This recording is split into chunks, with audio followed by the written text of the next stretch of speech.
Azərbaycanla intensiv irəliyən sülh prosesi fonunda Ermənistan ordusuna diqqəti arxa plana keçirib. Baş nazir Nikol Paşinyan hazırda bu məsələnin ölkənin prioritetləri sırasında ən sonda yerləşməli olduğunu qeyd edib. Həmçinin İrəvanda dövlətin maraqlarını bölüşməyən bir ordunun xaos yarada biləcəyi vurğulanıb. Bu səbəbdən ümumi maraqları əhatə edən ideologiya və strategiyanın olmağı zəruri sayılır. Paşinyanın çıxışı zamanı daha bir diqqət çəkən fikir isə Ermənistanın heç vaxt Azərbaycan ordusunu üstələyə bilməyəcəyi ilə bağlıdır. Görünür, İrəvan hökuməti artıq hərbi üstünlük yarışına girməyin mənasız olduğunu anlayır. Sülh sazişinin paraflanmasından sonra ölkə qoşunlarının rolunu yalnız ölkənin beynəlxalq səviyyədə tanınan sərhədlərinin müdafiəsi ilə məhdudlaşdırmağa çalışır. Bu yanaşma isə regionda davamlı sabitlik üçün atılan addım kimi dəyərləndirilir.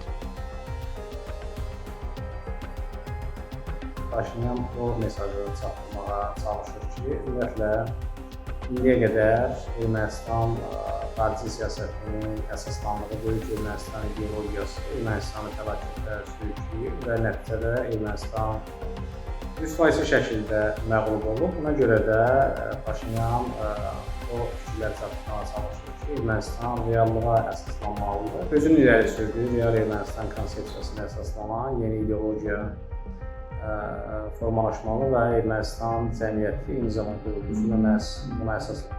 Ermənistan parlamentindən Azərbaycanla əlaqələrin normallaşması üçün ordu ilə bağlı qoyulan şərtin də yerinə yetirildiyi bildirilir. Əsas tələb İrəvan silahlı qüvvələrində ixtisarların aparılmasıdır və bu yöndə hazırda aktiv işlər görülür. Paşinyan həmçinin ordunun başlıca vəzifəsinin ölkənin suveren ərazilərinin qorunması olduğunu vurğulayıb. Yəni, indiki şəraitdə ordunun öhdəliyi hücum gücü toplamaq yox, respublikanın təhlükəsizliyini təmin etməkdir.